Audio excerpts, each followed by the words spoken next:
টিনটিনের রাকুমারি ব্লগে সবাইকে স্বাগত। এই হচ্ছে আমার টিনটিন নানি রাক্ষর ওপরে বসে আছি, দেখো ওকে এখানে বসিয়ে দিয়েছিল। ও আমাকে সবসময় দেখে সিঁড়ি থেকে, আমি আজকে এখান থেকে বসিয়ে দিয়েছি ওকে। আর এই যে লুচি মামা, তো বাবা চিকনি চামেলি, তো বাবা আই লাভ ইউ। এই যে চিকু ডার্লিং, আলু খাওয়া হয়ে গেছে, নারকেল খাওয়া হয়ে গেছে। কত পিঁপড়ে দেখো, পিঁপড়ে করছে ছোটো ছোটো করে। এর আগে আমি শুক্তো দেখিয়েছিলাম, এবার আমি নারকেল দিয়ে শুক্তো দেখাবো। তো তার জন্য সবজি আমার ঘরে যা ছিল আমি তাই নিয়েছি। বেগুন, বরবটি ডাঁটা, কাঁচকলা, পেঁপে, বড়ি ভাজা, আলু আছে এতেই। আচ্ছা, এতে পটল আর উচ্ছে। আচ্ছা, মশলার মধ্যে পড়বে সর্ষে, পোস্ত আর নারকেল। আর পরে দেবো ওটা কী বলে, রাঁধুনি আর মৌরি। দেখতে থাকো, সব ভাজা হয়ে গেছে অটোমেটিক কিছুটা, সাথে মির্চি, আর সাথে বৃষ্টি আর রোদ খেলা চলছে দেখো। সে আর পোস্ত দিয়ে দিয়েছি, সাথে নারকেল দেবো।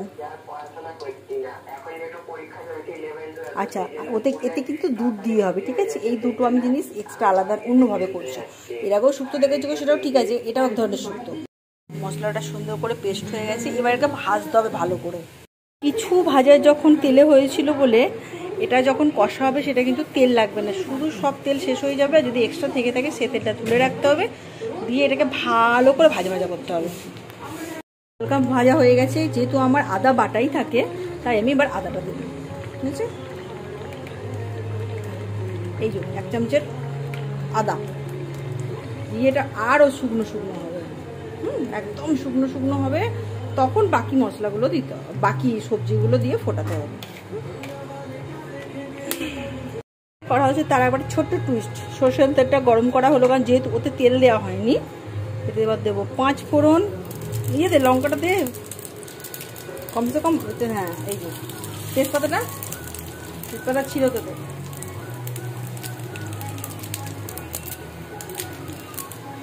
এবার এটা ভালো করে ভেজে নিয়ে ওটাতে দিতে হবে, মানে ওটাতে এটা, এটাতে ওটা, বুঝতে পারছো? আমার এটা ওটা, এটা হচ্ছে সুন্দর টুইস্ট। বন্ধ হয়ে গেল, এবার এতে যাবে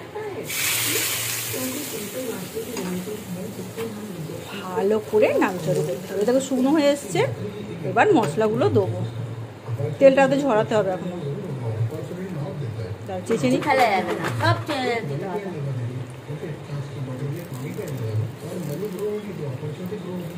এইটা দিয়ে রান্না করা একটা কি সুবিধা বলো তো? এই যে দেখছো, এটা খুন্তিতে হয় না, এই স্প্যাচুলা দিয়ে রান্না করলে এই জিনিসটা বেশ ভালো হয়, পুরো গায়ে লেগে থাকে না। সিলিকন স্প্যাচু খুব ভালো। জানি না খেয়ে ক্যান্সার হবে কি হবে, খেয়ে তো মরি, তারপর যা হবে দেখা যাবে। আরে বাপরে, গরমে দিয়ে দিয়েছিলাম। আচ্ছা আচ্ছা আচ্ছা, সব মশলা দিয়ে কষে নিচ্ছি দেখো ভালো করে। এবার দুধ দিতে হবে। দুধ দিতে কতটা বলো তো? গ্লাসটা দেখা। আচ্ছা, এই গ্লাসে 1 গ্লাস দুধ দিচ্ছি,